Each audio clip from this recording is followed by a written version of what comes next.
So there's something that has been bugging me for at least a year now, and it's the idea that a lot of us have at least 30 to 35 years notice before our retirement, but we're not prepared for it. I'm in my 30s now, and sometimes I feel like age 60 or 65 is a bit far away, but it's not. There's so many things that we don't know about our future, but this, we know if we live long enough, someday we're going to retire. And in the last 1 year, I've just been thinking, man, Jadisola, what are you doing? In this video, I'm going to be sharing with you how I am preparing for retirement in my 30s. So the first thing that I'm doing is I'm researching more about pensions. Back when I was in Nigeria, I didn't do a lot of pension contribution. Even when I had a 9 to 5, my pension contribution was not substantial at all. And then when I started running my own business, contributing into a pension pot was just not at the forefront of my mind. Now that I'm here in the UK, it almost feels like I'm starting from scratch again. So understanding, for example, how much do I need to have in my pension pot to comfortably retire? Let's even say it's £1 million. So even if I have £1 million in my pension pot at retirement, how much money will I get annually from this pension pot? Is it going to be enough to sustain my current lifestyle or the lifestyle that I aspire to have at retirement?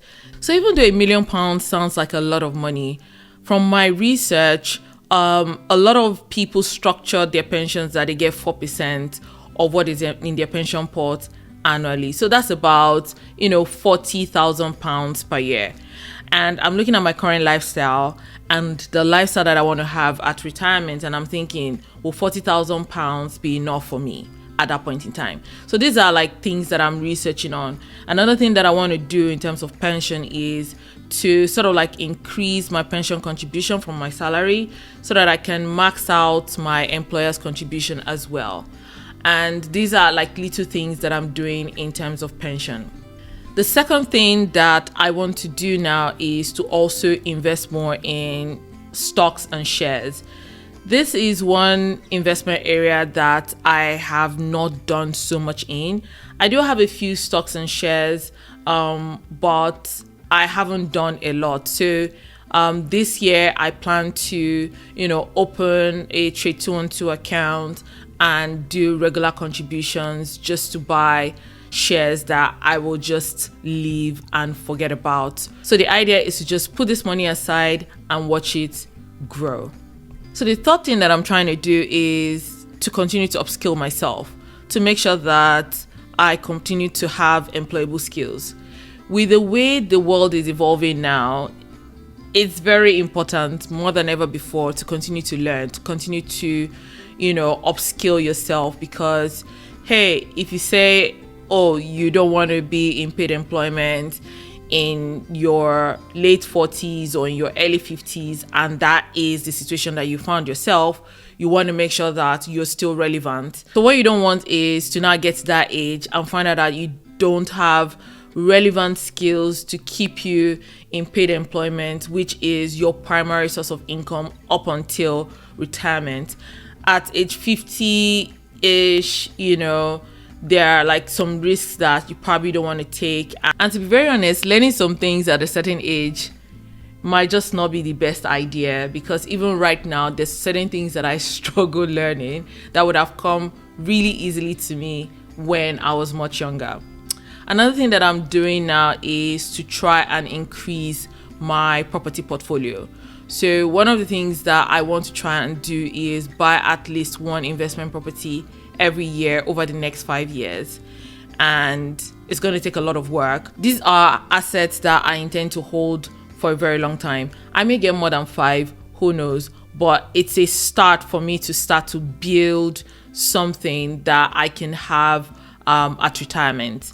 Another thing that I'm trying to do is to think long term in terms of my career. Like, What do I want to do long term? Do I want to stay in 9 to 5 for a really long time, or do I want to go back to entrepreneurship? These are questions I'm still asking myself. But the honest truth is, whatever the answer is, I already talked about upskilling myself so that I remain employable should I choose to do that. The other thing that I'm trying to do is to also, experiment with a lot of business ideas and see the one that, I like, or the one that I feel like I can build sustainably over the next 10, 15 years. So that by the time I retire, apart from my pensions or my investments and my assets, I also have a business that can continue to generate additional income for me to fund whatever lifestyle I want. And also something that, can potentially be passed on to, my kids, my great grandkids, or my loved ones. And these are some of the things that I'm doing to try and prepare myself for this retirement that seems so far away. And I'm like, oh my gosh, before you know it, you're 40, before you know it, you're 50. And this is the time to start. I know it's never too late to start something, but I'm trying to give myself the advantage now that I still have, time, and I'm still relatively young. I can still take some risks and recover fast, as opposed to trying to do them when I'm much older. All right, guys. So those are some of the things that I'm focused on right now. Let me know in the comment section what you are doing to prepare for retirement, and I'll see you in the next video.